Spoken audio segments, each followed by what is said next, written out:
200 యూనిట్ల గృహ అవసరాల కరెంటు ఉచితంగా సరఫరా చేస్తామన్న గ్యారంటీ హామీ అమలుకు రేవంత్ ప్రభుత్వం మాత్రం కసరత్తు ముమ్మరం చేసింది.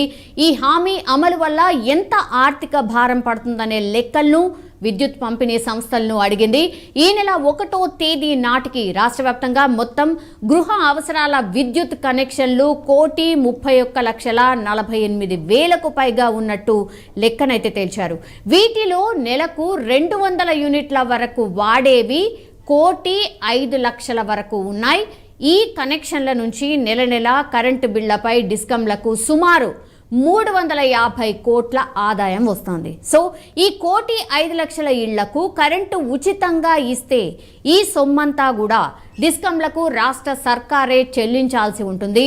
ప్రస్తుత వినియోగాన్ని బట్టి ఏడాదికి సుమారు 4,200 కోట్ల వరకు డిస్కంలకు రాష్ట్ర సర్కార్ చెల్లిస్తేనే ఉచిత విద్యుత్ సరఫరా సాధ్యమని ప్రాథమిక అంచనాకైతే వచ్చారు అధికారులు. సో ఏసీఎస్ ప్రకారం చెల్లించాల్సి వస్తే ఇంకా ఎక్కువ నిధులు ఇవ్వాల్సి ఉంటుంది. కొత్త బడ్జెట్లో ఈ పథకానికి నిధుల కేటాయింపును బట్టి ఏ రకంగా ఇస్తారనే అంశంపై స్పష్టత వస్తోంది. ఇన్పుట్ ఎడిటర్ సంజయ్ జాయిన్ అవుతున్నారు. సంజయ్, ఇప్పుడు 6 గ్యారంటీలు ఒక గ్యారంటీ ఏంటంటే 2,500 రూపాయలు గృహిణులకు ఇవ్వబోతున్నాం ఒకటి, అండ్ 200 యూనిట్ల ఉచిత కరెంట్. ఇవి అందరూ కూడా ఎదురు చూస్తున్నటువంటి పథకాలు ఆర్ గ్యారంటీలు అనుకోవచ్చు. నా 200 యూనిట్ల కరెంట్ ఎంతమంది వాడుతున్నారంటే 1,05,00,000 మంది ఉన్నారు. చాలా అంటే చాలా ఎక్కువ మొత్తంలో ఉన్నారు. దానికి 350 కోట్ల ఖర్చు అవుతోంది. సో ఈ 350 కోట్ల అమౌంట్ అంటే చాలా పెద్దది కదా సంజయ్, ఎట్లా సాధ్యమవుతుంది?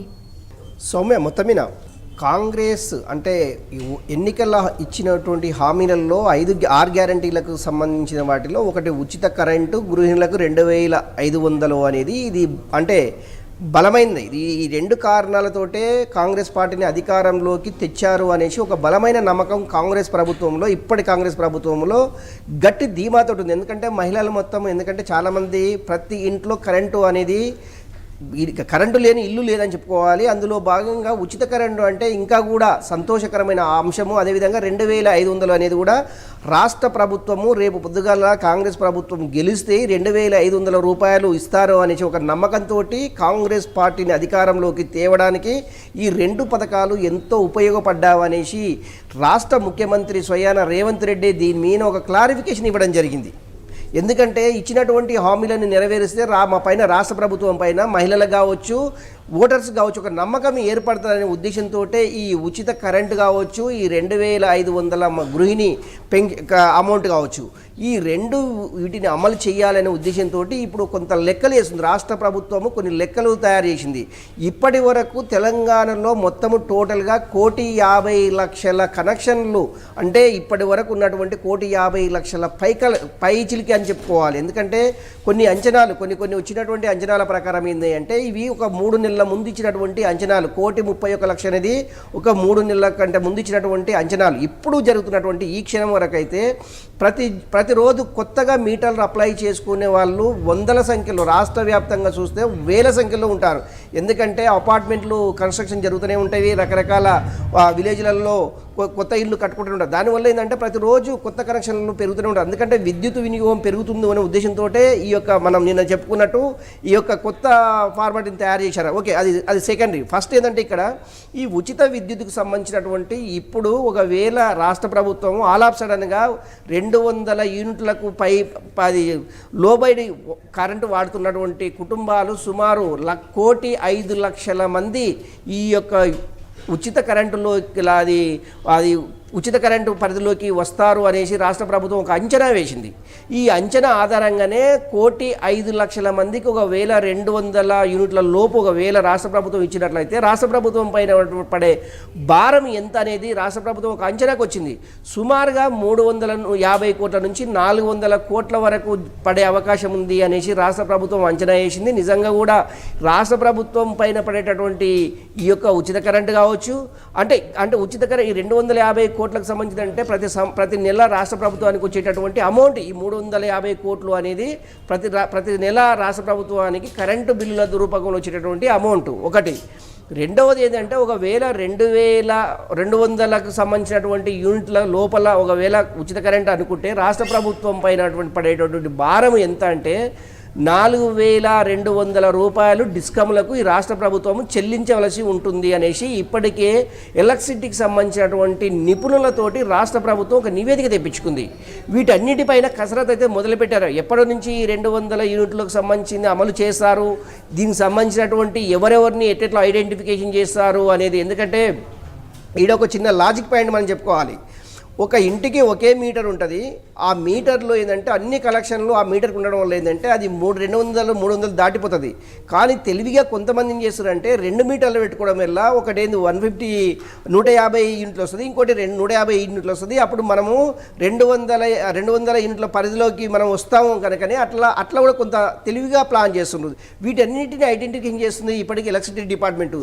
వీటిని ఎక్కడెక్కడ అంటే ఒక్కొక్క ఇంటి నెంబర్ పైన ఎన్ని కనెక్షన్లు ఉండేవి, వాళ్ళు అంటే డొమెస్టికా కమర్షియలా. ఎందుకంటే ఇప్పుడు వీళ్ళు చెప్పింది 200 యూనిట్ల కంటే తక్కువ ఉన్నటువంటి వాటిని డొమెస్టిక్ అంటే ఇంటి కరెంటు బిల్లుగా వీళ్ళు గుర్తించి వాళ్ళు ఈ పరిధిలోకి తీసుకుంటారు. ఈ రాష్ట్ర ప్రభుత్వం కూడా వీళ్ళు ఎలక్ట్రికల్ బోర్డు ఇచ్చేటటువంటి నివేదిక ఆధారంగా వాళ్ళు ఆ పరిధిలోకి వచ్చేస్తే ఆ రోజు నుంచి అంటే ఇప్పటి వరకు దీనికి సంబంధించినటువంటి పూర్తి సమాచారము రాష్ట్ర ప్రభుత్వం నుంచి అంటే ఎవరికి ఇస్తాము అనేసి ఎక్కడ కూడా ఇంకా రాలేదు. కాకపోతే ఏంటంటే రాష్ట్ర ప్రభుత్వానికి సంబంధించినటువంటి అంటే ఈ డిస్కమ్ల నుంచి ఎక్కడెక్కడ అంటే ఫస్ట్ ఏంటంటే జెన్కో అంటే ఏపీ ట్రాన్స్కోకు సంబంధించినటువంటి విద్యుత్ వినియోగదారులకు సంబంధించినటువంటి లిస్ట్ను అయితే రాష్ట్ర ప్రభుత్వం తెప్పించుకున్నది. కానీ ఇందులో ఎవరు ఈ పరిధిలోకి వస్తారనేసి ఎక్కడ కూడా దీనికి సంబంధించినటువంటి గైడ్లైన్స్ ఇవ్వలేదు. ఎస్, ఎగ్జాక్ట్లీ సంజయ్, నా క్వశ్చన్ కూడా అదే. యాక్చువల్లీ సపరేట్ మీటర్స్ ఉంటాయి కదా పోర్షన్కి. ఇప్పుడు ఇండివిజువల్ హౌసే తీసుకుందాం, అన్నిటికీ సపరేట్ ఉంటాయి. మరి ఓనర్స్కే ఇస్తారా, కిరాయిదారులకు కూడా ఇస్తారా? ఇది అతి పెద్ద క్వశ్చన్. ఇది చాలా మందికి ఉన్నటువంటి డౌట్, ఎవరికి ఇస్తారు మరి? అయితే ఇప్పుడు మనం చెప్పుకున్నట్లు ఒక ఇంటి నెంబర్ మీద ఒకే మీటర్ ఉండాలి అనేసి ఒక ప్రతిపాదన రాష్ట్ర ప్రభుత్వం తయారు చేస్తుంది. ఎందుకంటే ఇప్పుడు రెంటర్స్ ఎవరైతే ఉంటారో వాళ్ళ పోర్షన్ సపరేట్గా వాళ్ళకి మీటర్ ఉంటుంది. కాకపోతే ఎన్ని పోర్షన్స్ ఉంటే అన్ని పోర్షన్లు సపరేట్ మీటర్స్ ఉన్నాయి. వీటన్నిటిని అధిగమించేసేసి రాష్ట్ర ప్రభుత్వము ఒకటి కొత్త అంటే ఈ యొక్క ఎలక్ట్రికల్ డిపార్ట్మెంట్కి సంబంధించినటువంటి ఈ విద్యుత్ వినియోగానికి సంబంధించినటువంటి మీటర్స్ ఏదైతే ఉందో దీనిపైన ఒక కమిటీని ఏర్పాటు చేసి ఒక ఇంటి పైన ఒకే మీటరు, అది 200 లోపు ఉండేటటువంటి మీటర్ ఎవరు ఉపయోగించుకుంటారు, మిగతా వాటి అన్నిటికీ బిల్లులు చెల్లించాలి, ఒక డోర్ నెంబర్ పైన ఒకే మీటర్కు ఇది వర్తింప చేయాలి అనేసి ఒక ప్రణాళిక అయితే తయారు చేశారు అనేసి ఎలక్ట్రికల్ సంబంధించినటువంటి కొంతమంది నిపుణులు మనతోటి చెప్పడం జరిగింది. నిజంగా కూడా ఒక హౌస్ నెంబర్ పైన ఒకే మీటర్ ఉంటే అందులో చాలామంది రెంటర్స్ ఉంటారు, ఓనర్స్ ఉంటారు. అంటే ఒక ఓనర్ ఉంటే 100 అంటే 5 మంది 10 మంది 15 మంది ఇట్లా రెంటర్స్ ఉంటారు.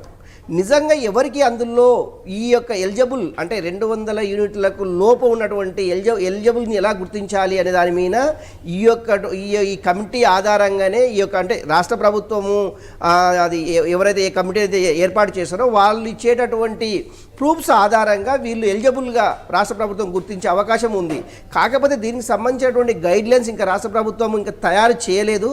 కాకపోతే ఇప్పటికీ ఇన్పుట్ అయితే తెప్పించుకుంటుంది. ఎలాంటి వారికి ఇవ్వాలి అంటే ఇంకొకటి ఇందులో ఒక చిన్న లింకు పెట్టే అవకాశం ఉంది. అంటే వైట్ రేషన్ కార్డు కూడా ఇందులో క్రైటీరియర్గా తీసుకునే అవకాశం ఉంది. 200 యూనిట్ల లోపల ఉండేసి వాళ్ళు నిజంగా కాడుకున్నట్టే వీళ్ళకి వైట్ రేషన్ కార్డు ఉండే అవకాశం ఉంటే దీన్ని కూడా లింకప్ చేస్తే ఇంకా ఈజీగా ఉంటుంది అనే ఉద్దేశంతో కొంత అయితే సమాలోచనలు అయితే చేస్తున్నారు సౌమ్య. నిజంగా కూడా ఈ 200 యూనిట్ల లోపు అనేది కొంత పెద్ద రాష్ట్ర ప్రభుత్వానికి ఎలా వీళ్ళని ఐడెంటిఫికేషన్ చేయాలి, ఈ లబ్ధిదారులను ఏ విధంగా గుర్తించాలి అనేసి రాష్ట్ర ప్రభుత్వానికి అయితే ఒక తలనొప్పిగా మారింది. అది తలనొప్పిగా ఉండే అవకాశం అయితే చాలా స్పష్టంగా ఉంది. ఎందుకంటే ఒక ఇంట్లో 6 మంది రెంటర్స్ ఉంటే వాళ్ళు 100 ఇట్లా కరెంట్ ఎలక్ట్రిసిటీ బిల్లు తగ్గించుకుంటుంటే ఓనర్కి వచ్చేసి అది 1000 రూపాయలకు పైన ఉంటుంది. నిజంగా ఇంట్లో ఉన్నటువంటి ఓనర్కు 1000 రూపాయలు వచ్చేసి రెంటర్స్ ప్రతి నెల ఈజీగా కాల్చుకోవడం వల్ల ఏంటంటే టోటల్గా ఆ ఇంట్లో ఉన్నటువంటి 6 మీటర్లను తొలగించి ఒకే మీటర్ ఏర్పాటు చేయడం వల్ల ఏంటంటే అటు రాష్ట్ర ప్రభుత్వానికి మేలు జరిగిన అంటే కరెంటు బిల్లు ద్వారా మేలు జరిగినట్టు అవుతుంది. అందులో ఒకరికి అంటే ఉచితంగా కరెంట్ ఇచ్చిన వాళ్ళమైతే అనేసి రాష్ట్ర ప్రభుత్వము వీటన్నిటిపైన ఒక సమగ్రమైనటువంటి ప్రణాళికలు తయారు చేసి ఓన్లీ ఎలక్ట్రికల్ డిపార్ట్మెంట్కి సంబంధించినటువంటి అంశం ఏదైతే ఉందో ఒక సమగ్రమైనటువంటి ప్రణాళికలు తయారు చేసేసి కొంత సమయం తీసుకొని ఆ సమయం వరకు వీళ్ళు అంటే ఈ 100 రోజులు ఏదైతే ఉందో ఇది మార్చి ఏప్రిల్ వరకు 100 రోజులు అవుతుంది. ఈ 100 రోజుల తర్వాత ఈ యొక్క 6 గ్యారంటీల్లో ఈ ఉచిత విద్యుత్కు సంబంధించినటువంటి అంశం ఏదైతే ఉందో దాన్ని అమలు చేసే అవకాశం ఉంది. కాకపోతే వాళ్ళు ఎలా గుర్తించాలి, వాళ్ళని ఎలా ఐడెంటిఫికేషన్ చేయాలి దాని మీద రాష్ట్ర ప్రభుత్వం కొంత కసరత్తు అయితే మొదలుపెట్టింది సౌమ్య. సంజయ్, ఇప్పుడు సపరేట్ పోర్టల్ ఏదో తీసుకురాబోతున్నారట. అంటే ఈ వినియోగదారులు ఎవరైతే ఎలక్ట్రిసిటీ యూజ్ చేస్తున్నారో వాళ్ళందరూ కూడా ఆ పోర్టల్లో నమోదు చేసుకోవాలట. ఇదే సేమ్ స్కీమ్ కర్ణాటకలో, అంటే ఆల్రెడీ కాంగ్రెస్ అధికారంలో ఉన్నటువంటి కర్ణాటకలో ఇంప్లిమెంట్ చేస్తున్నారట. అదే తరహాలో ఇక్కడ కూడా ఇంప్లిమెంట్ చేయాలనే ఆలోచన చేస్తున్నట్టు కూడా ఒక వార్త. సో అదే ఇక్కడ ఇంప్లిమెంట్ కాబోతోంది అనుకోవచ్చా ది సేమ్ వే? సౌమ్య, ఒకటి మనము మొన్న జరిగినటువంటి ఏదైతే 6 గ్యారంటీలకు సంబంధించినటువంటి అప్లికేషన్ ఫామ్లో ఇంటి నెంబరు, ఎలక్ట్రికల్ మీటరు, దానికి సంబంధించిన వైట్ రేషన్ కార్డు ఇవన్నీ అందులో పొందుపరచడం జరిగింది. నిజంగా వాటిని ఆధారంగా తీసుకొని ఏమైనా చేసే అవకాశం ఉంది అంటే దానికి సంబంధించింది కాకుండా సపరేట్ ఒక్కొక్క ఈ 6 గ్యారంటీలది ప్రతిదీ సపరేట్గా తీసుకొని ఆ పోర్టల్ ఏర్పాటు చేసి, అంటే రాష్ట్ర ప్రభుత్వం ఇంకా పోర్టల్కి సంబంధించినటువంటి సాఫ్ట్వేర్ ఇంకా తయారు చేయలేదు. అంటే నిజంగా కూడా రాష్ట్ర ప్రభుత్వం అనుకుంటే ఆ పోర్టల్కి సంబంధించినటువంటి సాఫ్ట్వేర్ని ఒకవేళ చేసినట్లయితే అందులో పొందుపరిచి ఆన్లైన్ ద్వారా అంటే ఇంటి నెంబరు, మీటర్ నెంబర్ ఈ రెండు ఒకే ఇంటి నెంబర్ పైన 4-5 మీటర్స్ ఉంటే మటుకు అది కొంత అంటే ఎలక్ట్రికల్ డిపార్ట్మెంట్కి సంబంధించిన వాళ్ళ సమాచారం రాష్ట్ర ప్రభుత్వానికి అందజేయవలసి ఉంటుంది. ఎందుకంటే ఒక డోర్ నెంబర్ పైన ఒకే మీటర్ ఉండాలనే ఉద్దేశం ఇప్పుడు కాంగ్రెస్ ప్రభుత్వం యోచిస్తుంది. అందులో భాగంగా పక్కనటువంటి అది కర్ణాటకలో కూడా కాంగ్రెస్ గవర్నమెంట్ ఉంది. అక్కడ కూడా ఈ ఉచిత విద్యుత్తుకు సంబంధించినటువంటి పోర్టల్ అయితే తయారు చేసింది. కాకపోతే సేమ్ ఇలాంటి ఫార్ములానే ఫాలో అవుతుంది. ఏది ఒక ఇంటి పైన ఒకే మీటర్ ఉండాలనేసి ఫార్ములానే ఫాలో అవుతుంది. అక్కడ ఎలా సక్సెస్ చేసిండ్రో ఇక్కడ కూడా అదే విధంగా సక్సెస్ చేయాలనేసి అదే పోర్టల్ని ఇక్కడ ఇంప్లిమెంటేషన్ చేయాలనేసి రాష్ట్ర ప్రభుత్వం యోచిస్తుంది. నిజంగా కూడా అక్కడ కొంతమందికి కొంతవరకు సక్సెస్ మీన్స్ ఏంటంటే కొన్ని కుటుంబాలకు మాత్రమే వాళ్ళు అది సక్సెస్గా నడిపించారు. మిగతా కుటుంబాలకు అంటే మనం అనుకున్నట్టు 1,05,000 నుంచి ఇంకా పెరిగే అవకాశం కూడా లేకపోలేదు. ఎందుకంటే కొత్త చిన్న అంటే 60-50 గజాలు కట్టుకునేటటువంటి స్లమ్ ఏరియాలు కావచ్చు చాలామందిని మీటర్స్ లేకపోలేదు. ఎందుకు అంటే వాళ్ళకు అక్కడ పర్మిషన్లు లేవు కనుక మీటర్లు ఇవ్వలేదు. రాష్ట్ర ప్రభుత్వం ఒకవేళ మళ్ళీ కూడా ఈ వీకర్ సెక్షన్ అంటాం కదా, వీకర్ సెక్షన్లో మళ్ళీ ఒకవేళ రాష్ట్ర ప్రభుత్వం అనుకొని ఏదో విధంగా మీటర్స్ ఇవ్వాలి అనుకుంటే మళ్ళీ ఈ యొక్క సంఖ్య పెరిగే అవకాశం ఉంది. ఎందుకంటే ఉచిత విద్యుత్ అంటే ఎవరైనా కూడా ముందుకు వస్తారు. అలాంటి సందర్భాల్లో కూడా రాష్ట్ర ప్రభుత్వము ఐడెంటిఫికేషన్ సంబంధించి కర్ణాటక తరహాలో ఇక్కడ అమలు చేస్తారా లేకుంటే ఇక్కడ ఇదే కొత్త విధంగా ఏమైనా అమలు చేసే అవకాశం ఉందా అనేది మనం వేచి చూడాలి. ఏదేమైనా కూడా ఉచిత విద్యుత్ని యొక్క వినియోగదారులని రాష్ట్ర ప్రభుత్వం ఏ విధంగా ఐడెంటిఫికేషన్ చేయాలనేసి రాష్ట్ర ప్రభుత్వానికి ఒక తలనొప్పిగా మారిందని చెప్పుకోవచ్చు. అది ఎప్పుడు ఎలా సాధ్యము ఆ సాధ్యాసాధ్యాలపైన రాష్ట్ర ప్రభుత్వం కొంత సమాలోచనలు అయితే చేస్తుందని చెప్పుకోవచ్చు. Soumya, all right, thank you Sanjay. మొత్తం మీద అది ప్రతి నెల 200 యూనిట్ల గృహ అవసరాల కరెంటు ఉచితంగా సరఫరా చేస్తామన్న గ్యారంటీ హామీ అమలుకైతే రేవంత్ రెడ్డి సర్కార్ కసరత్తు ముమ్మరం చేసిందని చెప్పొచ్చు. ఈ హామీ అమలు వల్ల ఎంత ఆర్థిక భారం పడుతుందనే లెక్కలను విద్యుత్ పంపిణీ సంస్థలను అడిగింది.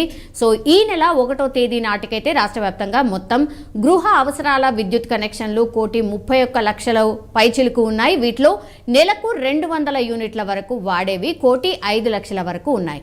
అయితే ఈ కనెక్షన్లు అన్నీ ఏవైతే ఉన్నాయో వీళ్ళందరికీ కూడా మరి ఈ ఫ్రీ విద్యుత్కి సంబంధించిన ఈ గ్యారంటీ ఏదైతే ఉంది అమలు కాబోతోందా, కేవలం ఓనర్స్కి మాత్రమే అమలు చేయబోతోందా, మరి ఈ రెంటల్స్ ఏమైపోవాలి? సో ఇట్లాంటి క్వశ్చన్స్ అయితే చాలా మందికి ఉన్నాయి. మరి కర్ణాటకలో ఏదైతే ఇంప్లిమెంట్ చేస్తున్నారో ద సేమ్ వే ఇక్కడ కూడా ఇంప్లిమెంట్ చేస్తాము అనే ఆలోచన అయితే సర్కార్ చేస్తున్నట్టుగా మనకైతే అర్థమవుతోంది. కానీ ఎప్పటి నుంచి ఏంటి అనేది మాత్రం క్లారిటీ అయితే రాలేదు.